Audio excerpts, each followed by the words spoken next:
अस्सलामुअलैकुम, मैं हूँ शाहज़ेब अहमद और मैं हूँ रमज़ईन। बुलेटिन में सबसे पहले खुशामदीद कहेंगे कराची में सर्द मौसम को। जी हाँ, शहर कायद में गुज़िश्ता रात बरसात हुई और मौसम ठंडा हो गया और ऐसे में हवाएं भी तेज चल रही हैं। लोग मरी और कलाम के मौसम को भूल गए, हर कोई जैकेट और शॉल पहने नजर आने लगा। तफसीलात देखिए इस रिपोर्ट में।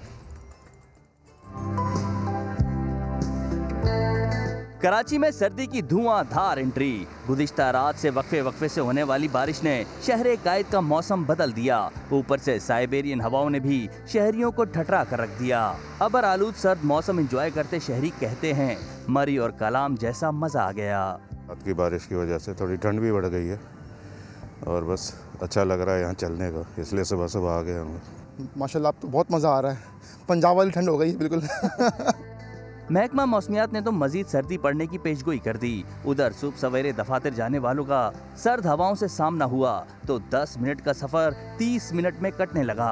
टाइड वाला मरी और नारायण वाला मजा है, देख रहे हो आप, अंदाजा लगा तो आ रहा हूँ। आधे घंटे से बाइक चला रहा हूँ, 10 मिनट का रास्ता आधा घंटा हो गया।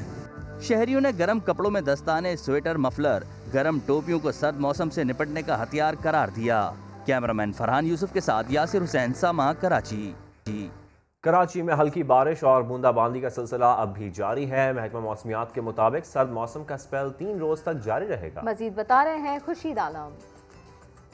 अच्छा बिल्कुल, गुज़िश्ता रात से अब तक तकरीबन 3.1 मिलीमीटर बारिश रिकॉर्ड की जा चुकी है और इस वक्त भी हल्की हल्की बूंदाबांदी हो रही है और शहर इस वक्त सर्दी की लपेट में है। महकमा का कहना है कि आइंदा 24 घंटे तक मौसम इसी तरह रहेगा, लेकिन अगला जो 2 दिन है 26 और 27 तारीख, इसमें मौसम ठंडा और खुश्क रहेगा, रातें सर्द रहेंगी और इन 3 दिनों में, नहीं आज, कल और परसों, शिमाल मशरक़ी समत से हवाएं चलती रहेंगी जिनकी रफ्तार 13 से 15 नॉट फ़ी घंटा रहेगी। अहम तरीन बात यह कि जो कराची के लोग हैं वो ख़ासा इंजॉय भी कर रहे हैं इस सर्दी को और लोगों का ये कहना है कि वो इस सर्दी को इंजॉय करने के साथ साथ गर्म मशरूबात और कम अज़ कम छुआरे और गाजर के हलवों का ज़रूर सहारा लेंगे ताकि सर्दी का लुत्फ़ जो है वो दोबाला हो सके। जी, खुर्शीद आलम अपडेट कर रहे थे। कराची में गुज़िश्ता रात 3 से 4 मिलीमीटर बारिश रिकॉर्ड की गई। शहर पर आज भी बादल छाए रहेंगे।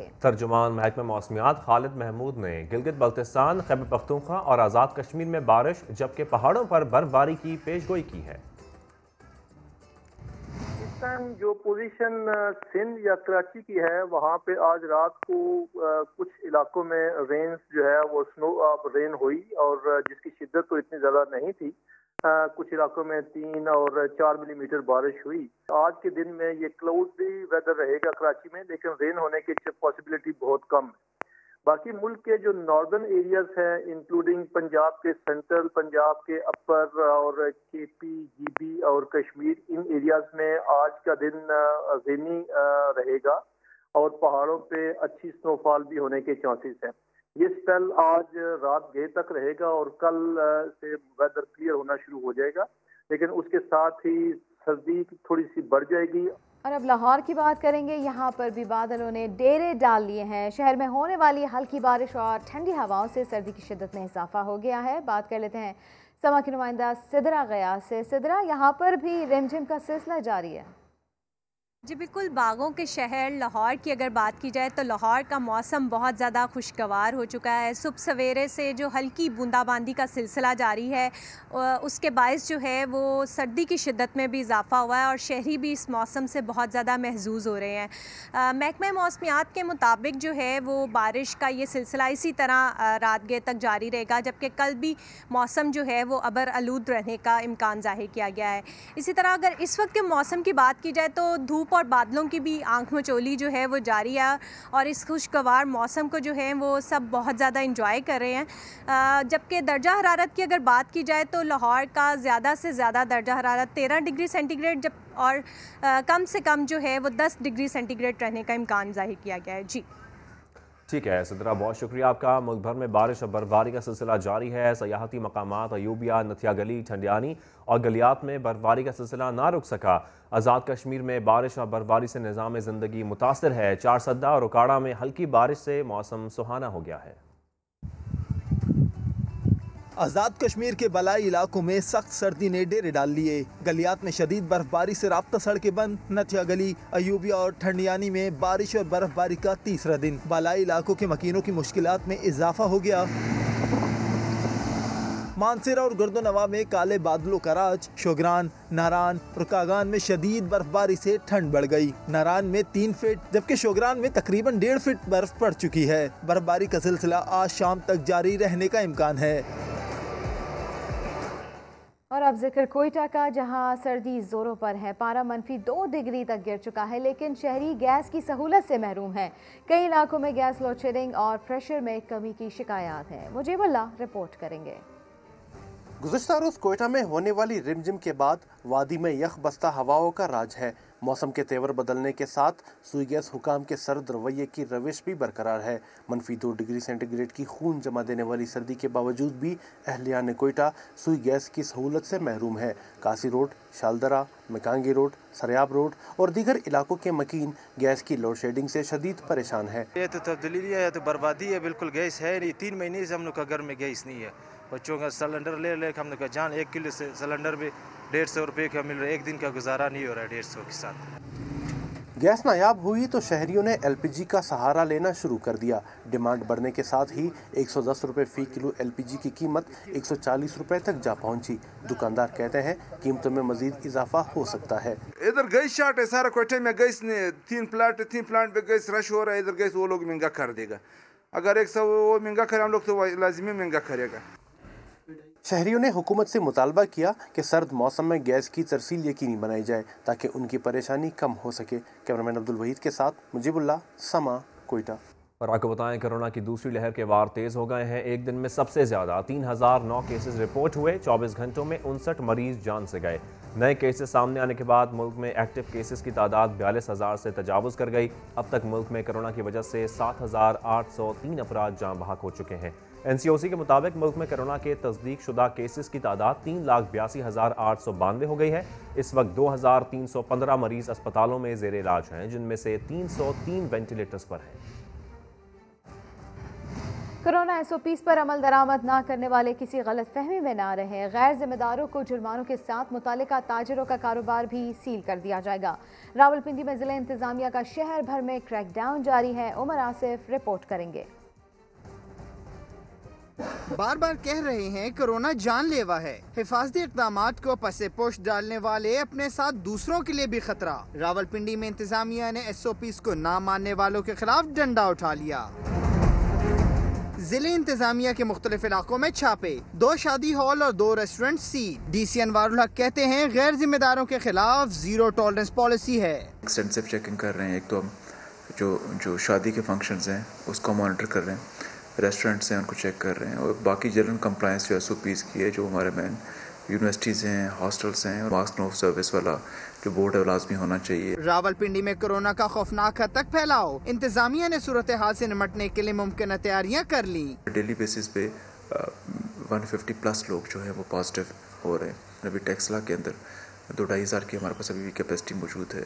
NCOC के रोजाना की बुनियाद पर जारी होने वाले आदादो शुमार बड़ा इंतबाह। हुकूमत के साथ हर फर्द ने भी जिम्मेदाराना रवैया न अपनाया तो हालात बेकाबू हो सकते हैं। कैमरामैन राहिल कुरैशी के साथ उमर आसिफ, समा, रावलपिंडी।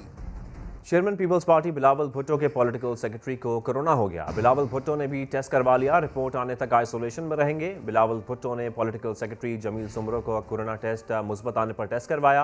इससे पहले वज़ीर आला सिंध मुराद अली शाह भी कोरोना की वजह से आइसोलेशन में हैं, जबकि सिंध सेक्रेटेरिएट के मुलाजमीन भी कोरोना का शिकार हैं। कोविड-19 के बावजूद पाकिस्तान में टेक्सटाइल सनत उरूज पर पहुंच गई। कपड़े की मांग तारीख की बुलंद तरीन सतह पर पहुंच गई। समा ने यह खबर ब्रेक की और वज़ीर आज़म पाकिस्तान इमरान खान ने समा की यह खबर ट्विटर पर शेयर की और तिजारत और सनत की वजारत को हिदायत कर दी कि टेक्सटाइल सेक्टर को मदद फराहम की जाए। कपड़े की तलब तारीख की बुलंद तरीन सतह पर पहुंच गई। अंदरून और बैरून मुल्क ऑर्डर्स पूरे करना भी मुश्किल हो गया। टेक्सटाइल सेक्टर को 70 करोड़ मीटर कपड़े की कमी का सामना है। टेक्सटाइल की सनत के जहां फैक्ट्रियां बंद हो रही थीं, मजदूर बेरोजगार हो रहे थे, वो आज तेजी से तरक्की कर रही है। कपड़े की मांग तारीख की बुलंद तरीन सतह पर पहुंच गई है। मुल्की गैर मुल्की ऑर्डर्स पूरे करना मुश्किल हो गया है।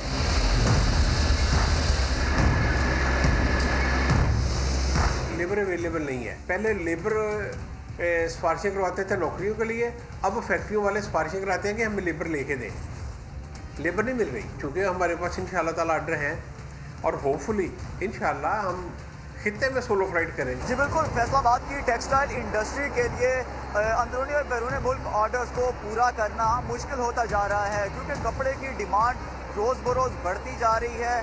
कोविड-19 के दिनों में समा पर यह खबर ताज़ा हवा का झोंका साबित हुई। वज़ीर आज़म पाकिस्तान इमरान खान ने खुशी का इजहार किया। ट्विटर पर न सिर्फ समा की खबर शेयर की, बल्कि इस खबर के बाद तिजारत और सनत की वजारत को हिदायत जारी कर दी कि टेक्सटाइल सेक्टर की डिमांड्स पूरी करने के लिए ज़रूरी मदद फराहम करे। बड़े बड़े कारखाने ही नहीं, फैसलाबाद में घरेलू सनतें भी बहाल होने लगी। दरियों और गालीचों की मांग बैरून मुल्क भी बढ़ गई है। हज़ारों ख़वातीन को घर बैठे ही रोज़गार मिलने लगा।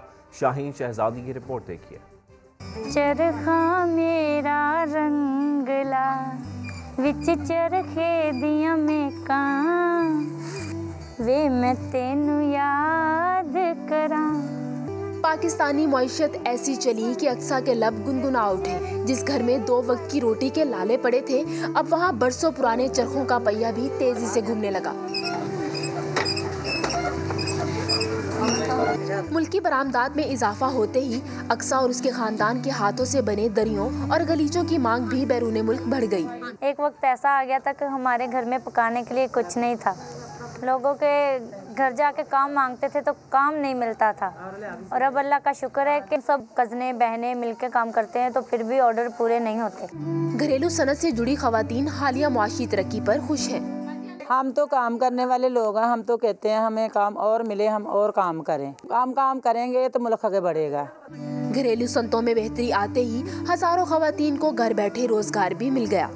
कपड़े की तलब बढ़ने पर पावर लूम्स मालिकान ने हुकूमत से मराहत का मुतालबा किया है। Chairman power looms machine association Khaliq Waheed का कहना है हुकूमत आसान किस्तों पर कर्जे दे, बिजली की कीमत में भी रियायत दी जाए। ये उनसे रिक्वेस्ट करेंगे कि अगर इंडस्ट्री को लेकर आगे चले हैं, इंडस्ट्री उनको अच्छा रिस्पांस दे रही है, तो इंडस्ट्री के नुमाइंदों के साथ एक बेहतर कोलैबोरेशन और बेहतर कोहेजन के साथ आगे उनकी जो इकनॉमिक टीम है वो हमारे साथ रवाबत को और बेहतर बनाए। सबसे बड़ी उम्मीद ये है कि हमारे रॉ मटीरियल की दस्तियाबी को आसान और बेहतर बनाया जाएगा, और हमारे बिजली के रेट्स के लिए मज़ीद जो इसमें नजायज़ सरचार्जेज है इसको ख़त्म करने का प्राइम मिनिस्टर साहब से रिक्वेस्ट करेंगे। और हमारी जो इंडस्ट्री है, हम चाहते हैं इसको भी जदीद इंडस्ट्री की तरह फीडमी के अंदर इसको पावर लूम को रिप्लेस किया जाए एयर जेट लूम के साथ, शटलेस लूम के साथ और वाटर जेट के साथ, ताकि इससे बेहतर क्वालिटी का, एक्सपोर्ट क्वालिटी का कपड़ा बन सके और हम दुनिया की मार्केटों में बेहतर मुकाबला कर सकें। बिजली की कीमतों में हुकूमती रिलीफ से फैसलाबाद की टेक्सटाइल इंडस्ट्री 24 घंटे चलने लगी। ना सिर्फ बेरोजगार मजदूरों को रोजगार मिल गया, बल्कि इतना काम बढ़ गया कि मजदूर कम पड़ गए। मेहनत कश कहते हैं कि हालात ख़राब थे, लेकिन अब बहुत काम आ रहा है। अब्दुल अहद की रिपोर्ट में देखिए। 50 साला पावर लूम्स मजदूर उमर, जिसे सियासत से दिलचस्पी है ना ही सियासतदान से, उसे लगन है तो सिर्फ अपनी पावर लूम्स मशीन से। हम दिल और जान से मोहब्बत करते हैं, यही तो हमारी रोजी रोटी है।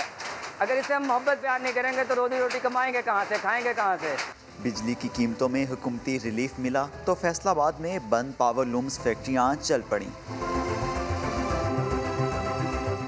3 माह से बेरोजगार हुआ मोहम्मद उमर ना सिर्फ खुद काम पर वापस आ गया, बल्कि गोजरा से फैसलाबाद आने वाले इसके दोस्तों को भी रोजगार मिल गया। लॉकडाउन हुआ, हमारे बहुत सूरत हाल ख़राब हो गई, रोटी रोजी को हमने तरसना शुरू कर दिया। अब माशाल्लाह काम चला है। हम अपना गांव छोड़ के यहाँ आए, बल्कि 10 मजदूर साथ मेरे आए हैं काम करने के लिए।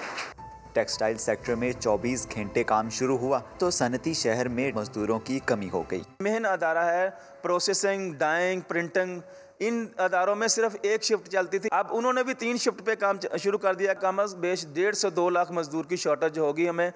फैक्ट्री मालिकान के मुताबिक ना सिर्फ बंद पड़ी फैक्ट्रियां बहाल हुई हैं, बल्कि 2 से 3 माह में 30,000 के करीब नई पावर लूम्स भी लगा दी जाएंगी। कैमरामैन कदीरुर रहमान के साथ अब्दुल्ला हद, समा, फैसलाबाद। फैसलाबाद के मजदूर रहनुमा मईशत की बेहतरी पर खुश हैं। उन्होंने वज़ीर आज़म से अपील की है कि हेल्थ इंश्योरेंस और दीगर सहूलियात भी दी जाएँ, साथ ही ख़वातीन की तनख्वाहें मर्दों के बराबर की जाएँ।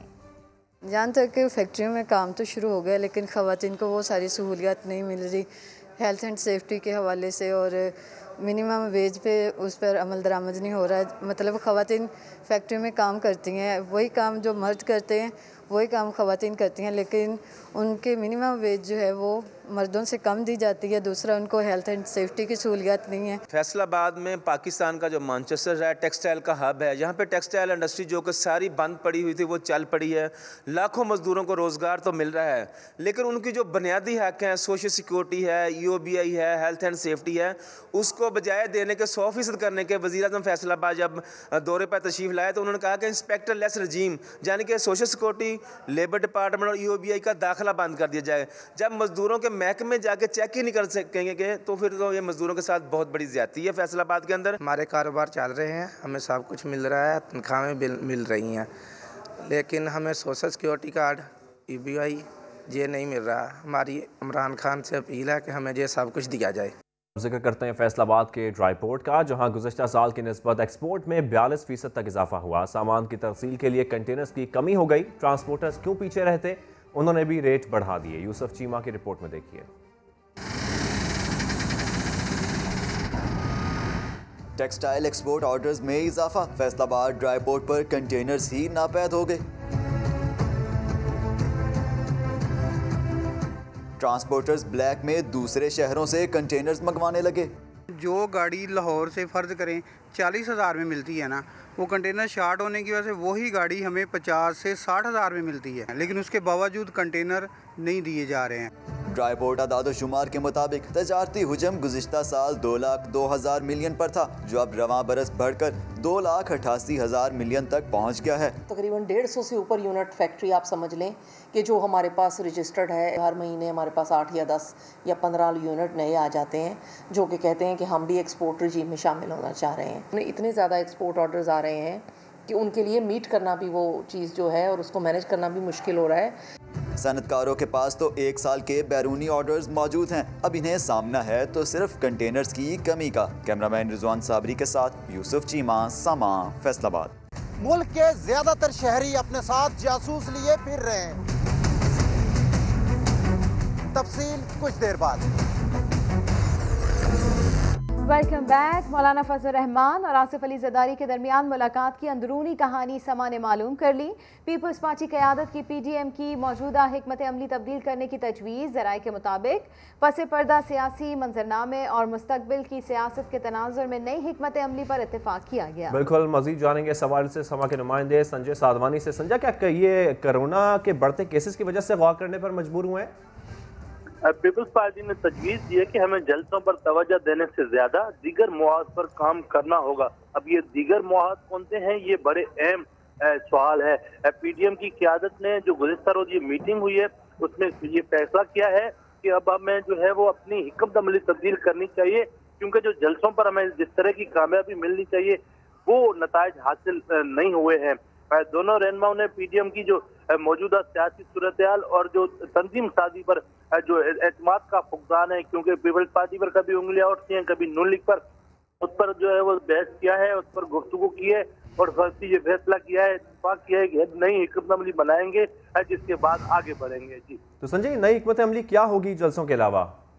देखिए, इब्तदाई तौर पर क्योंकि जो पीपल्स पार्टी की गुज़िश्ता रोज मुलाकात आसिफ अली जरदारी से हुई है, तो आसिफ अली जरदारी को मुफाहमत का बादशाह और जो सियासी हिकमत अमली का उन्हें कहा जाता है, उन्होंने कहा है कि हमें जलसों के बजाय दीगर मुआद पर जो है वो तवज्जो देनी चाहिए। दीगर मुआद जो मुल्क की सियासत में अहम है वो चाहते हैं कि अब उन मरहल पर हम नजर रखें, जलसों पर तवज्जो से ज्यादा हम वहाँ फोकस करें जहाँ से हमें जो नताइज हासिल करने हैं वो नताइज हम हासिल कर सकें। जी अच्छा संजय, ये भी बताइएगा, जिस तरह आप पीपल्स पार्टी की बात कर रहे हैं और साथ में JFA की बात कर रहे हैं, क्या नून लीग को एतमाद में लिया गया है इस हवाले से? देखें, पीपल्स पार्टी और जो नून लीग के दरमियान मौलाना फजल रहमान ब्रिज का किरदार अदा करते हैं। साबिक सदर आसिफ अली जरदारी का पैगाम नवाज शरीफ को पहुंचाते हैं। उनकी जो पीपल्स पार्टी पर जो तंजीम साजी या एतमाद का फुकदान होता है, उनका मैसेज इन पर पहुंचाते हैं। तो जरदारी ने गुज़िश्ता रोज भी मौलाना को ये यकीन दहानी कराई है कि हमें आप पर एतमाद है, आप जो फैसला करेंगी पीपल्स पार्टी आपके फैसलों के साथ होगी। और नून लीग का भी इसी तरह मौलाना पर एतमाद है।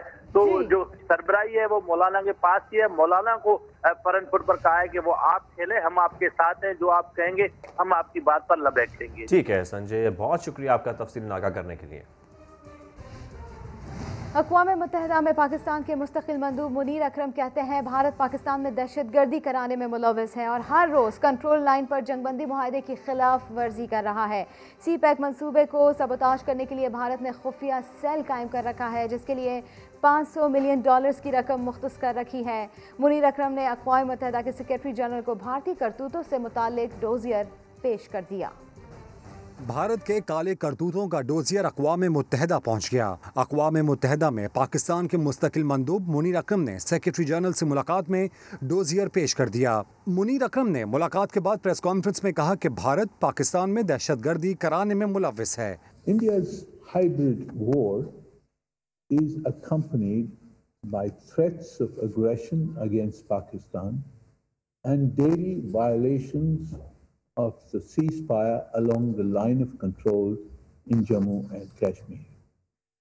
India's terrorist and subversive campaign is being directed at the highest levels of the Indian leadership.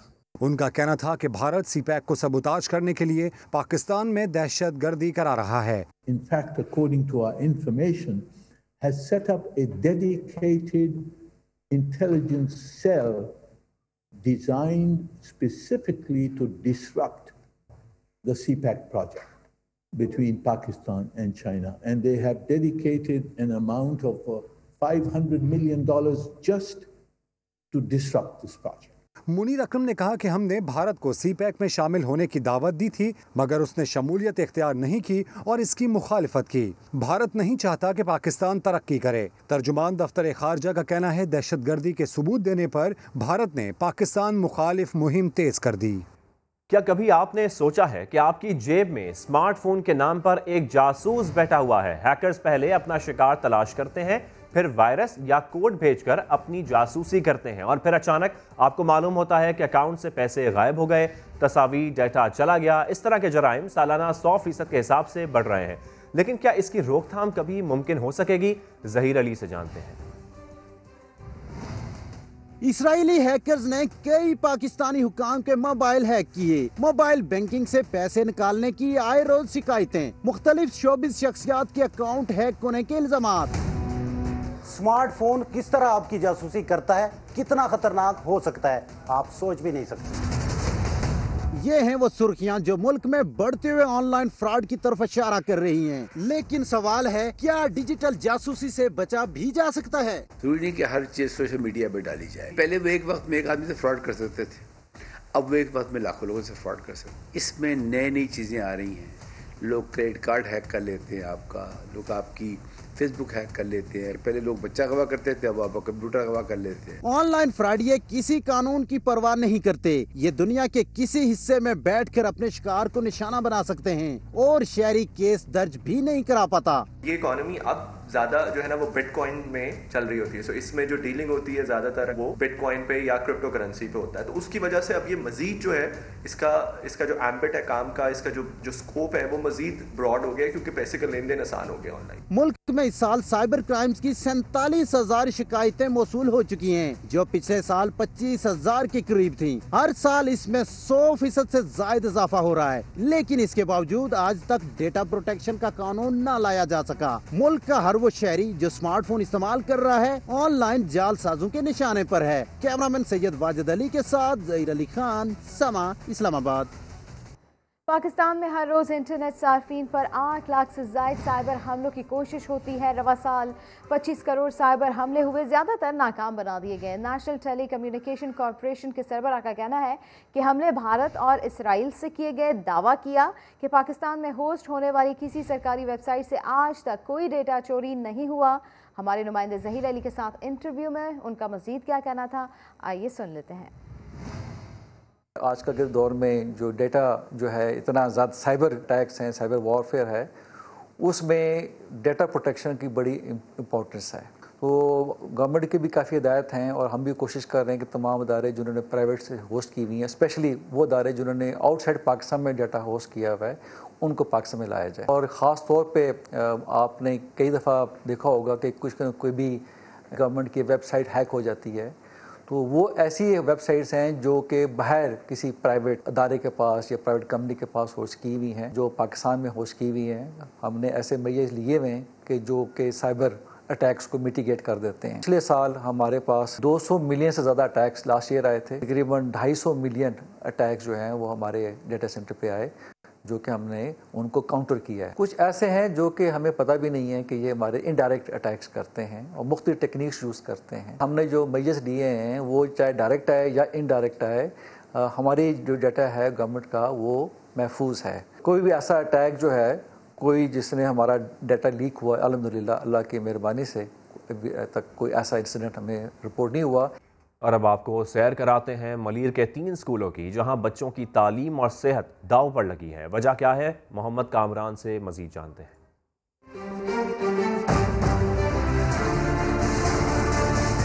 इन्हीं पत्थरों पे चलकर अगर आ सको तो आओ, मेरे घर के रास्ते में कोई कहकशा नहीं है।